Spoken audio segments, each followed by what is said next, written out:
Los productos forestales no maderables son aquellos diferentes a la madera, que básicamente tienen que ver con, pueden ser plantas y animales. En este caso podemos hablar de animales de caza, de peces, que son los que más utilizan las personas, y en el caso de plantas pues tienes una variedad inmensa de plantas utilizadas también para diferentes fines. Pueden ser palmas, plantas medicinales, aromáticas, frutos comestibles, para fibras, para artesanías, para construcción.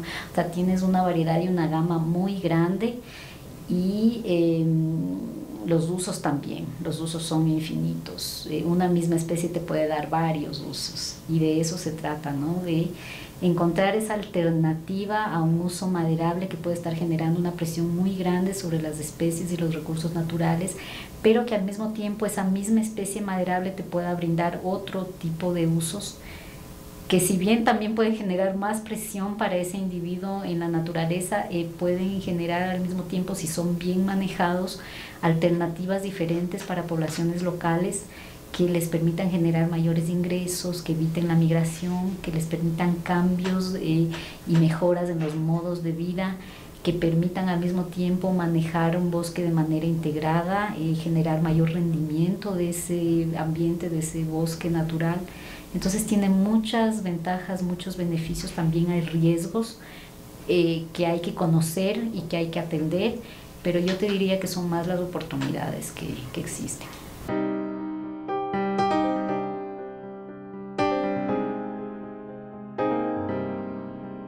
Ahí tienes, por un lado, un uso ancestral tradicional de años que ya se ha dado sobre estos productos forestales no maderables, que, como te dije, incluyen plantas, animales. En los animales, todo lo cazado por las comunidades, los pueblos indígenas, a nivel de que ahora se conoce como carne de monte, ¿no? Como animales silvestres, también para fines rituales, mágicos, religiosos, de subsistencia. Las investigaciones que se han hecho por la FAO y por otras organizaciones te demuestran que, por un lado, el 80% de la población mundial tiene algún tipo de relación y utilización de plantas medicinales para sus cuidados de salud, para medicina, para tratamientos de medicina alternativa.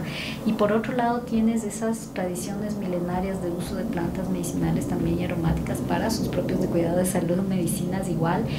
Y ahí tienes el uso de una multitud de partes de las plantas, que pueden ser desde semillas, flores, frutos, hojas, cortezas, raíces, tallos, ramas. O sea, tienes resinas, látex, que son utilizadas para diferentes fines y para diferentes productos, desde aromas, saborizantes, endulzantes, condimentos.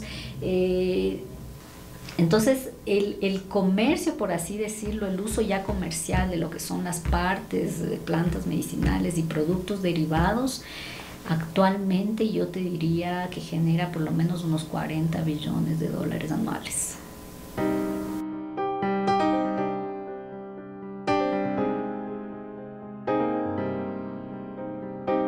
Yo te diría que lo primero es identificar los intereses. Los intereses frente al uso de la tierra, el uso del suelo, frente al uso de los recursos, ¿ya? Esos riesgos y oportunidades, identificar y determinar claramente cuáles son estas necesidades, para qué vamos a usar estos recursos, por qué tenemos un interés de ir más allá de un uso de subsistencia hacia un uso comercial. Es analizar un contexto, realizar un análisis de situación, que es una situación del contexto en donde está ubicada la comunidad que está interesada en hacer uso de ese recurso, en cuanto al tema ecológico, en cuanto al tema social, cultural y comercial. Entonces, paso a paso, el ir analizando, identificando, determinando esto, y cuáles, por otro lado, serían aquellas especies de interés que están creciendo en sus áreas, que son las que les interesan, por un lado, para el tema de subsistencia y garantizar un manejo sostenible para las futuras generaciones, pero que también tienen otros usos que les pueden generar un ingreso adicional, o tienen un uso medicinal, o tienen un uso alternativo. Y más allá de eso, ¿cuál sería el potencial de estas especies para poder incursionar en actividades de esa naturaleza? Seleccionar, priorizar, atender y tratar de comprender cómo funciona el otro lado, el mercado, la demanda, entender bien cuáles son sus derechos y oportunidades, cuáles son sus obligaciones también, porque muchas veces no se entiende que los recursos son propios. Entonces, ¿por qué vas a tener obligaciones y que presentar tanto trámite, tanto papeleo, tanta cosa? ¿Por qué vas a tener que hacerlo de otra manera como les he estado haciendo a lo largo de los años? Y entonces es también lograr esa comprensión de que una integración entre lo que son prácticas tradicionales y conocimiento tradicional con el desarrollo y conocimiento tecnológico y científico sería como un camino ideal desde el inicio y con los sectores adecuados para generar una iniciativa propicia y adecuada que les permita tener éxito en el mediano y largo plazo, porque no son actividades de corto plazo. Nosotros recomendamos que por lo pronto se fortalezcan más las bases locales y se fortalezca un mercado nacional si es que es una actividad nueva. Ahora, si es que es una actividad que ya inició y lo que quiere es mejorar, pues ahí hay protocolos de buenas prácticas, de mejor manejo, hay otras herramientas. Hacerse asesorar siempre por instancias técnicas, legales, que tengan conocimiento profundo en el tema y que estén interesadas en trabajar en proyectos sociales también.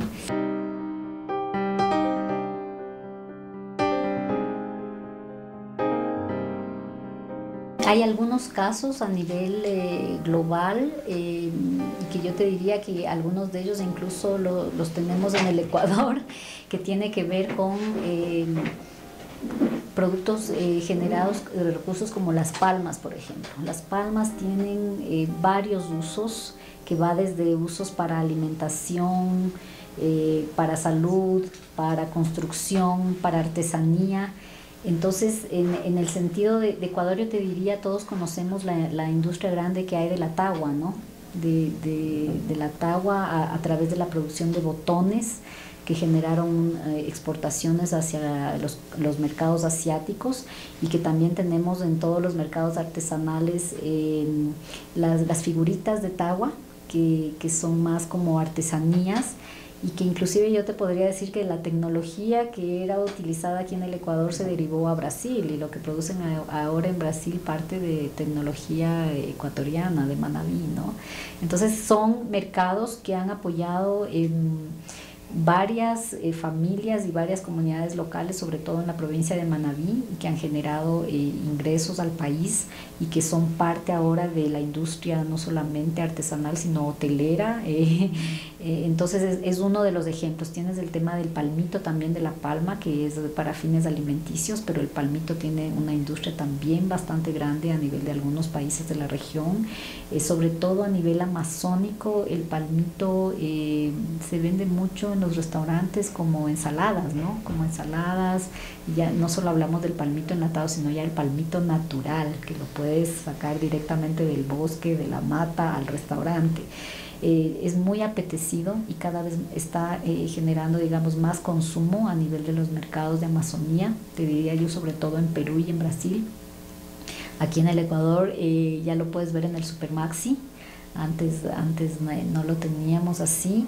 Y tienes también el tema del bambú, que el bambú ahora está en la industria de muebles, de pisos, gran demanda por el mercado asiático, y yo te diría que en el caso del bambú también tenemos una sobredemanda para la oferta existente que tenemos como países. Entonces eso viene a ser un riesgo, ¿no? Para la especie, un riesgo para el ecosistema. Tenemos muchas especies de bambú, unas son nuestras, otras son introducidas.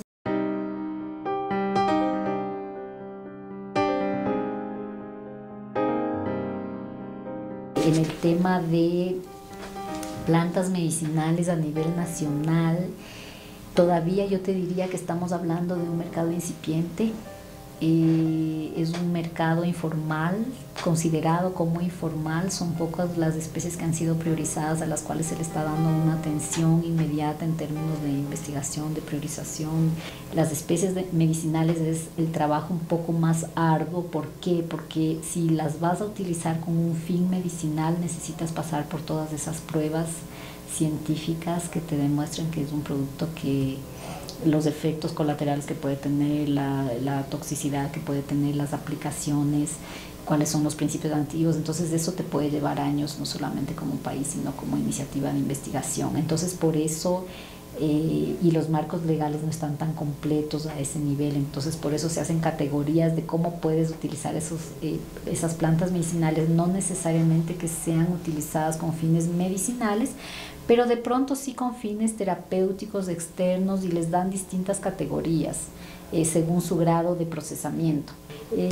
Una de las plantas nuestras más emblemáticas, diría yo, es la cascarilla, la cinchona, que es a partir de la cual salió la cura del paludismo, ¿no? Esa es una planta nativa nuestra que se generaba en todas las áreas geográficas del Ecuador. Sin embargo está amenazada. Después África se transformó en uno de los mayores exportadores a nivel mundial. Nosotros todavía tenemos pocos registros del Banco Central, donde salen 3 tipos de cascarilla que nosotros tenemos, que pertenecen a 2 especies, pero si tú investigas un poco más, la especie está amenazada, ya no tiene casi poblaciones naturales en algunas áreas, no hay acciones, iniciativas de manejo.